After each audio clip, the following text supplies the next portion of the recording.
After spending 15 years with TechVantage, I was told my position was being restructured.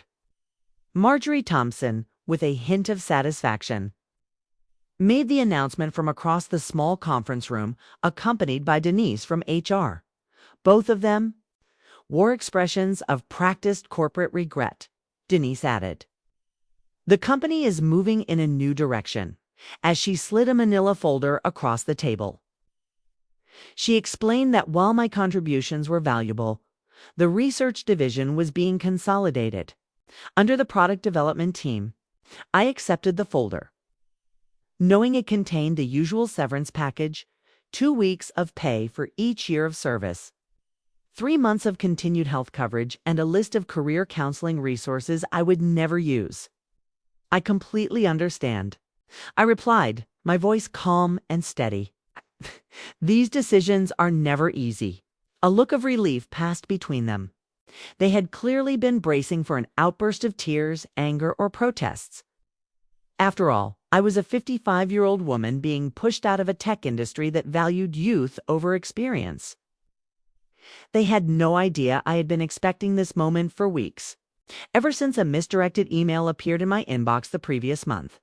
"We'll need you to clean out your desk by Friday," Marjorie continued, her confidence growing with my apparent acceptance. "We'll need your key card, company laptop, and phone before you leave. Your team will be notified this afternoon." Teams, 6. Brilliant engineers I had personally recruited and mentored was the same team that helped me develop the distributed processing algorithm that now powered TechVantage's flagship product, CountSphere, a software used by over 40% of Fortune We companies. "Of course," I said, rising from my chair. "Is there anything else?" They exchanged surprised glances, clearly thrown by my composure. Marjorie was the first to recover. "That's all for now. Thank you for making this professional." As I walked back to my office, I passed the glass-walled conference room where the executive team was meeting. Through the transparent barrier, I could see CEO Victor Lawson animatedly gesturing at a PowerPoint presentation titled Q3 Revenue Projections. This was the same Victor Lawson who had taken credit for my algorithm at an industry conference the previous year, referring to me only as one of our research team members. I closed my office door and pulled out my personal phone, sent a single text message. "It's happening. Friday is my last day."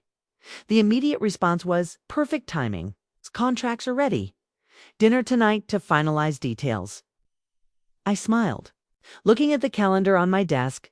Today was Wednesday. On Friday, I would leave TechVantage for the last time. Monday, however, would be fascinating. That evening, I met Gregory Sullivan at Meridian, an upscale restaurant far from TechVantage headquarters. As the CEO of Precision Systems, TechVantage's biggest competitor, Greg understood the need for discretion. He had reserved a private dining alcove in the back, shielded by elegant Japanese screens. "They actually did it," Greg said, shaking his head after we ordered. I suspected they might, but to cut the very person who developed their core technology. "Victor never understood what I actually created," I replied, taking a sip of my water. "He saw the implementation, the user interface, the marketing potential. But the underlying architecture was just tech stuff to him. The irony was almost too perfect." 3 months earlier, I had discovered that TechVantage's legal team had never filed the patent application for my distributed processing algorithm. They had claimed it was an oversight and assured me they would handle it immediately.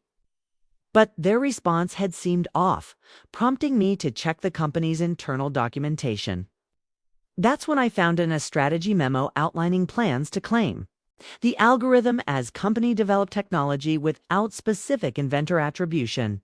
They planned to push me out before securing the patent, knowing that intellectual property developed by employees typically belongs to the company. What TechVantage didn't know was that I'd already been working on refinements to the algorithm, on my own time, using my personal equipment. These improvements, which dramatically increased processing efficiency by 43%, weren't covered by my employment agreement. I had quietly filed for a patent under my own name last month, fully documented with timestamps and D's and shoes, and development logs that clearly showed the work was completed outside of company time. The patent had been granted with remarkable speed, thanks to Greg's introduction to a top-tier intellectual property attorney. All the paperwork is finalized, Greg said, sliding a folder across the table. As soon as you sign, Precision Systems officially acquires exclusive licensing rights to your patent. The press release goes out Monday morning announcing you as our new Chief Innovation Officer. I carefully reviewed the documents, though I had already memorized the key terms. A 7-figure signing bonus, substantial equity in Precision Systems, and ongoing royalties from all products using my algorithm. What do you think Victor's face will look like when he realizes what's happened? Greg asked, unable to hide his satisfaction. I'm more concerned about my team, I admitted. They don't deserve to be caught in the fallout. Greg nodded. Already addressed. We have positions for all 6 of them if they're interested. Senior roles with significant raises. I signed the final page and closed the folder. In one elegant move, I had secured my future, protected my team, and set in motion a new beginning for my work. 2 new beginnings, Greg said, raising his glass. And 2, owning your own value, I added, clinking my glass against his. Thursday and Friday passed in a blur of exit interviews, knowledge transfer meetings, and saying goodbye to colleagues. I maintained my professional composure throughout, even as rumors spread across the company. Administrative assistants gave me sympathetic glances, and junior developers awkwardly asked if I would provide LinkedIn recommendations. I meticulously documented every project password, and processed knowing that TechVantage would soon discover just how thorough they needed me to be. My decision to leave comprehensive transition notes wasn't kindness. It was evidence that I had acted in good faith while the company had not. During my final exit interview on Friday afternoon, Denise from HR went through the standard checklist with mechanical efficiency. You understand that any intellectual property developed during your employment remains the property of TechVantage, she stated, pushing a non-disclosure agreement across the table. Of course, I replied pleasantly.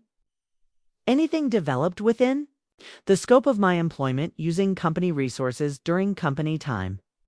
I emphasized those qualifiers slightly, but Denise was too busy checking boxes to notice. And you affirm you have no copies of proprietary company information? I have taken nothing that belongs to TechVantage, I confirmed truthfully.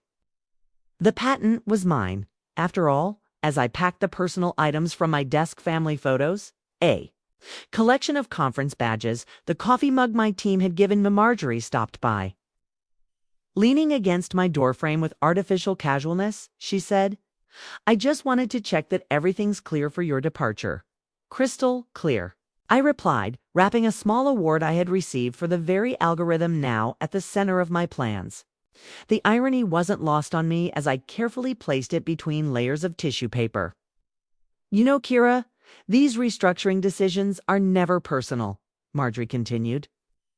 Victor feels the company needs to move in a more youthful direction. Looked up, meeting her gaze directly. I understand completely. Business is business. Something in my tone made her pause, and a brief moment of uncertainty flickered across her face. But she quickly dismissed it. What could a soon-to-be unemployed 55-year-old woman possibly do? Will you be taking some time off? She asked with an artificial note of concern. Actually, I already have something lined up, I replied. I start Monday. Surprise crossed her features. Oh, that's fast. Anything interesting? I smiled. It's a leadership position I'm quite excited about. She nodded absently, already mentally moving on. Well, good luck with that.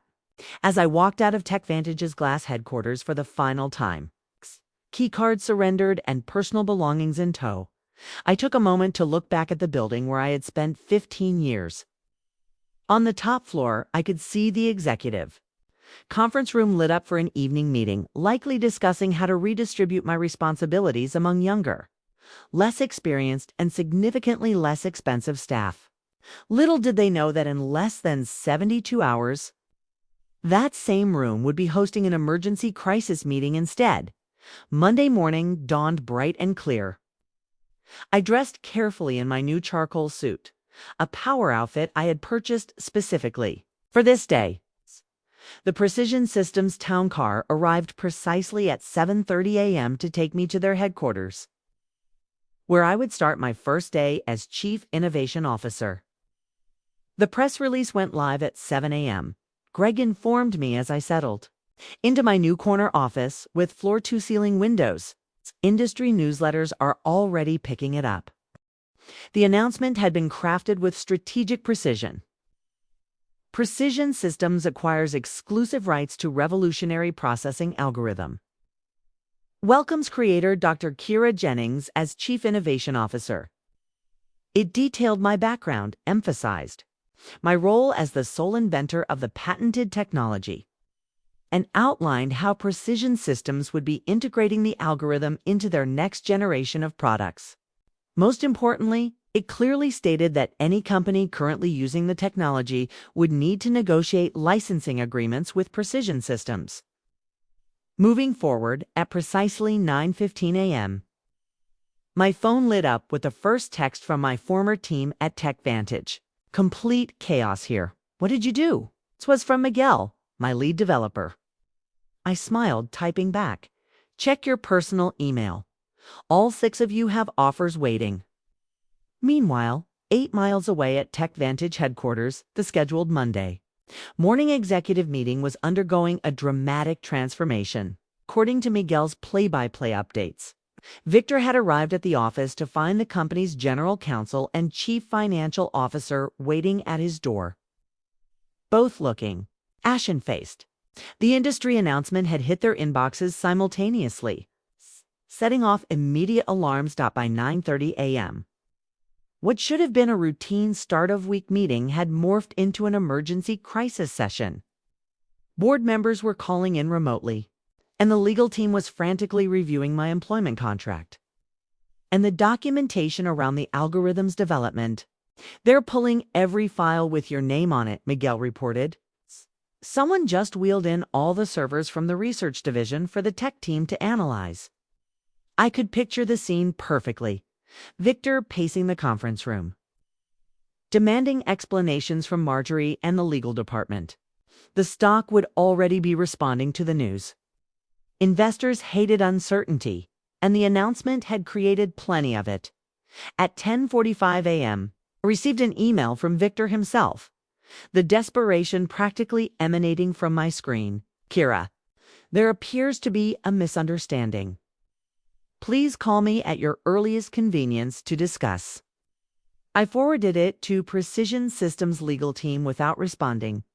By noon, the industry was buzzing with speculation.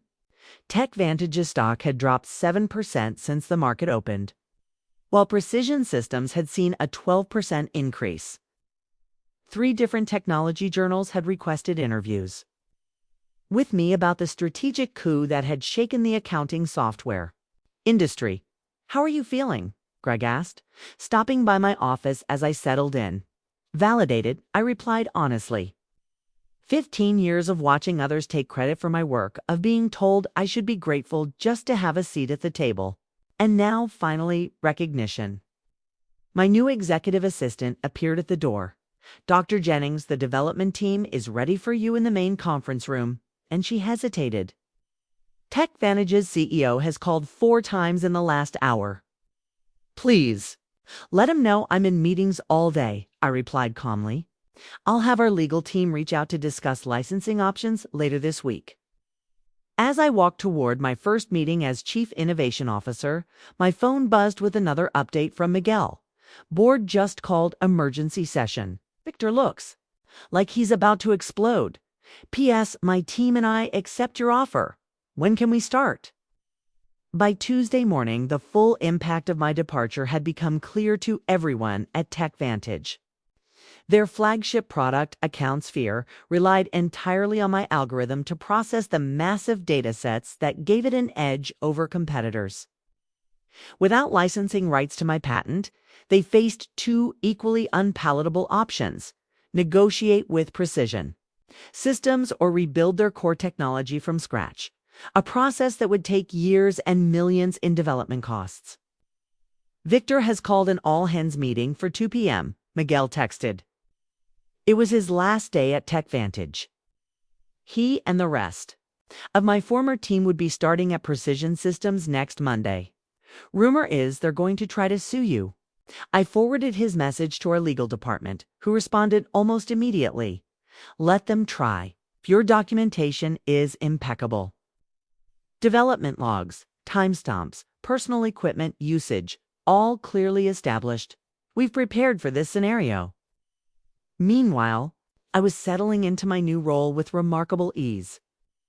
The respect I received at Precision Systems was a stark contrast to my final years at TechVantage.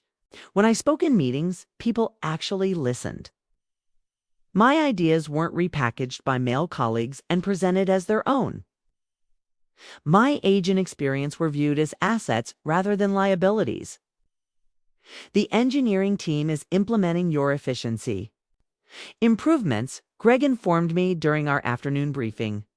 Early testing shows a 51% performance boost, even better than we projected. I had several refinements I never shared with TechVantage, I admitted. After I discovered they were planning to eliminate my position, I saw no reason to give them my best work. Their loss, our gain, Greg replied with a satisfied smile. Speaking of which, the first licensing inquiry came in this morning. Not from TechVantage yet. They're still in denial, but from Dataflow Systems. They're worried about being caught in the crossfire. At 3:30 p.m., Miguel sent a detailed account of Victor's all-hands meeting. The CEO had tried to project confidence, assuring the staff that TechVantage would vigorously defend our proprietary technology. But the anxiety in the room had been palpable. Several employees had already updated their LinkedIn profiles, sensing the company's vulnerability. Marjorie looked like she was about to faint when someone asked directly if they'd failed to secure the patent, Miguel reported. Victor cut the question period short after that. By Wednesday, the industry fallout had intensified. Two major clients had contacted Precision Systems about switching from AccountSphere. It's concerned about TechVantage's ability to maintain the product without the algorithm's creator. Our stock had risen another 8% while TechVantage's continued its decline. I received a call from Denise in HR, the same woman who had slid my severance package across the table just days earlier. Kira, she began, her voice carefully professional. I'm calling to discuss this situation with your patent. We believe there may have been a misunderstanding about ownership rights. I don't think there's any misunderstanding, I replied calmly. My employment agreement clearly states that intellectual property developed on my own time, using my own resources, remains mine. The patent documentation confirms exactly that. Victor was hoping you might consider coming in to discuss options. Any discussions would need to go through Precision Systems' legal department now, I responded. I'm sure they'd be happy to set up a meeting to discuss licensing terms. The silence on the other end spoke volumes. Finally, Denise sighed. I'll pass that along. That afternoon, I led my first formal presentation to Precision Systems Board of Directors, outlining our technology roadmap with my algorithm at its center. As I stood confidently at the head of the table, not hidden in the back as I had been at TechVantage, I caught Greg's approving nod. By Friday, just 1 week after I had walked out of TechVantage for the last time, the company had entered full crisis mode. Their stock had fallen 23% from Monday's opening bell, triggering concerned calls from major investors. Industry analysts were publishing speculative pieces with titles like "Can TechVantage Survive the Algorithm Crisis?" and "How One Strategic Blunder May Cost a Tech Giant Everything." Through my industry contacts, I learned that Victor had finally acknowledged the severity of the situation to the board. TechVantage would need to either license my algorithm from Precision Systems, likely at exorbitant rates that would devastate their profit margins, or undertake a complete rebuild of AccountSphere without using any technology covered by my patent. They've started interviewing for a new development team. Miguel informed me during our Friday video call where we discussed his upcoming transition to Precision Systems. Victor's claiming they can recreate the functionality in 6 months. I couldn't help but laugh. The original algorithm took me 3 years to perfect, and that was with intimate knowledge of the problem space. Exactly, Miguel agreed. Nobody's believing the timeline, especially after your team posted their resignation letters simultaneously. The knowledge drain is massive. That afternoon, TechVantage's attorneys finally reached out to Precision Systems to open a dialogue about potential licensing arrangements. Our legal team, following the strategy we had developed, responded with terms that were technically fair but strategically painful. 3 times the standard industry licensing rate, plus a public acknowledgement of my role as the technology inventor. They'll balk at the acknowledgement more than the cost, Greg predicted as we reviewed the response in his office. Victor's ego won't allow him to admit he pushed out the person who created their core technology. Then they'll have to rebuild, I replied. And every day they spend trying to replicate my work is another day we extend our lead in the market. The following Monday morning, 10 days after my unceremonious dismissal, I led the first meeting with my newly assembled innovation team, which included Miguel and the other 5 engineers from TechVantage. The energy in the room was electric as we mapped out the next evolution of my algorithm. "This is how development meetings should be," commented Anita, one of my former team members. We spent half our time explaining basic concepts to executives who wouldn't listen anyway. "That's the difference between being valued and being seen as replaceable," I replied. "Here, your expertise is recognized." As we wrapped up the productive session, my assistant appeared at the door. "Dr. Jennings, there's been a significant development with TechVantage. Their board just announced an emergency leadership change. Victor Lawson is stepping down effective immediately." The news spread quickly.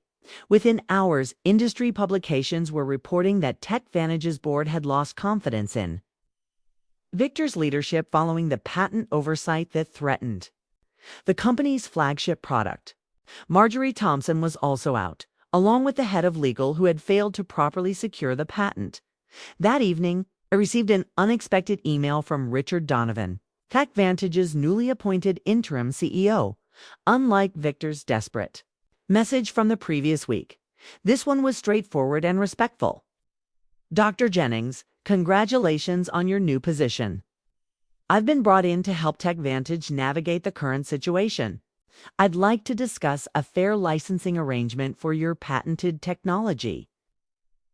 We're prepared to acknowledge your contributions publicly and make appropriate amends for the oversights of previous management.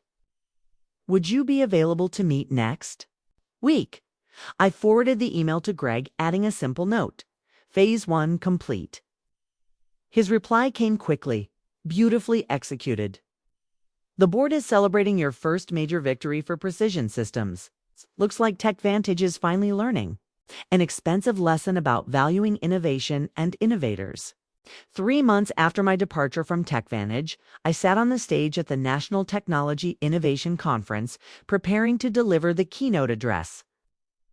The audience was filled with industry leaders, technology journalists, and aspiring developers, many of whom now knew my story. And now I'm pleased to introduce our keynote speaker, the conference organizer announced. Dr. Kira Jennings, Chief Innovation Officer at Precision Systems and creator of the distributed processing algorithm that has revolutionized data handling across multiple industries. The applause was substantial as I approached the podium. A difference a few months could make. The previous year, I had attended this same conference as part of the TechVantage delegation, seated in the back while Victor gave a presentation about his company's innovations. Thank you, I began, surveying the attentive faces. Today, I want to talk about innovation ownership and the importance of properly valuing intellectual contributions regardless of where they come from. My presentation detailed the technical aspects of my algorithm, but also touched on the broader issues of recognition and respect in the technology sector. Without directly mentioning TechVantage, I emphasized the importance of companies protecting their innovators rather than seeing them as replaceable resources. Afterward, during the reception, several young women engineers approached me, seeking advice and mentorship. One of them, barely 30, confided, "Your story changed how I document my work. I started keeping detailed logs of my development process on personal time smart." I replied, "Your innovations deserve protection." As the evening concluded, I checked my phone to find an industry news alert. TechVantage had finally announced the licensing agreement with Precision Systems, acknowledging me by name as the algorithm's creator. Their stock had stabilized, though, at a significantly lower valuation than before my departure, 1 year to the day after being told to clean out my desk. I sat in my spacious office at Precision Systems, reviewing the quarterly innovation report.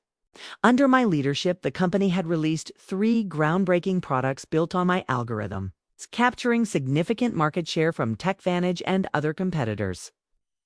A knock at my door interrupted my analysis. It was Greg, holding a bottle of champagne and 2 glasses. "Happy anniversary," he said, setting the glasses on my desk. "The board asked me to share the news with you personally before the public announcement. Precision Systems has officially surpassed TechVantage in market valuation for the first time in company history." I smiled, feeling not triumph but a quiet satisfaction. That's what happens when you value innovation properly. As Greg poured the champagne, my assistant delivered a sleek envelope. Inside was an invitation to speak at the Women in Technologies Annual Leadership Summit. The topic: Owning Your Intellectual Value. How proper documentation changed in industry. "You've become something of an icon, Greg commented, noticing the invitation.